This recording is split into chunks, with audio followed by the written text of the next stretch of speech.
Praise the Lord. Shalom. आप सभी को जय मसीह की। आज क्वेश्चन नंबर 75 में मैं आप सभी का प्रभु यीशु के नाम से स्वागत करता हूं।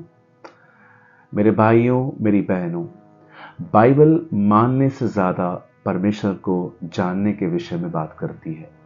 बाइबल हमें फोर्स नहीं करती कि आप प्रभु को मानो, पर बाइबल हमें कहती है पहले परमेश्वर को जानो। क्यों? क्योंकि जब आप जान जाएंगे तो आप मानने भी लग जाएंगे। यूहन्ना 17:3 में लिखा है, और अनंत जीवन यह है कि हम परमेश्वर को जाने, न कि माने। जब आप उसे जान लेते हैं तो आप उसे मानते भी हैं। मैं आपको बताना चाहता हूं, हम हर हफ्ते क्वेश्चन आंसर्स डालते हैं। हम आपको एक हफ्ता भी देते हैं ताकि आप इसे स्टडी करें, आप कुछ समझें और उत्तर भेजें।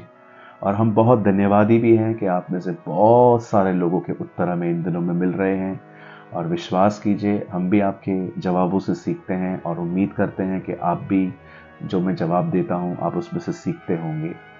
हमने इन क्वेश्चन आंसर्स को इसलिए स्टार्ट किया ताकि हम प्रभु के वचन में और गहराई में जाएं, क्योंकि वचन कहता है कि वचन ही नींव है हमारी, वो हमारी फाउंडेशन है। यदि हम उस पर खड़े हो जाएं, यदि हम उसमें जड़ पकड़ें तो हम भले चंगे रहेंगे, हम आशीषित रहेंगे, हम तैयार हो पाएंगे और हम अपने परमेश्वर को जान पाएंगे।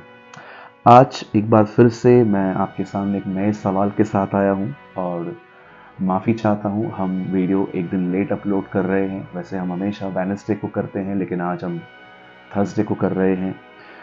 आज क्वेश्चन नंबर 75 में मैं आपको सबसे पहले बताना चाहता हूं, इस हफ्ते आपको पढ़ना है यूहन्ना का 8 अध्याय, उसका 1 से लेके 11 तक, फ्रॉम 8 to 11।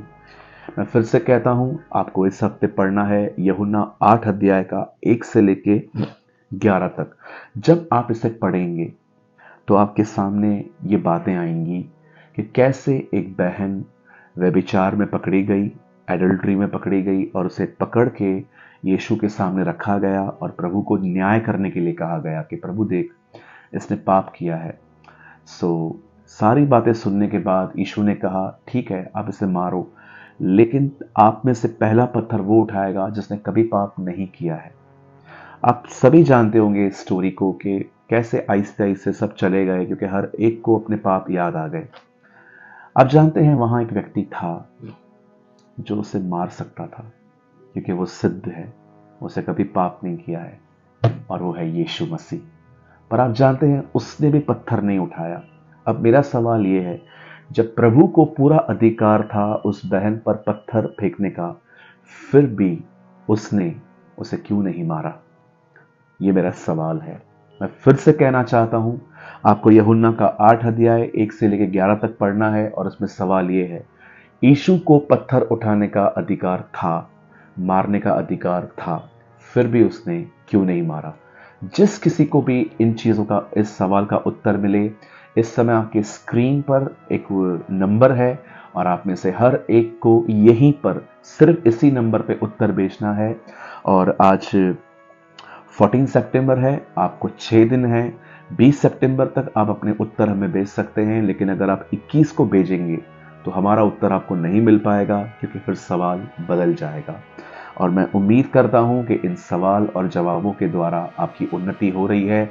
और अगर आप चाहते हैं कि हम इसे कंटिन्यू रखें तो आप हमें कमेंट बॉक्स में कमेंट करके ज़रूर बताएं। खुदा आपके साथ है। आप सभी को जय मसीह की।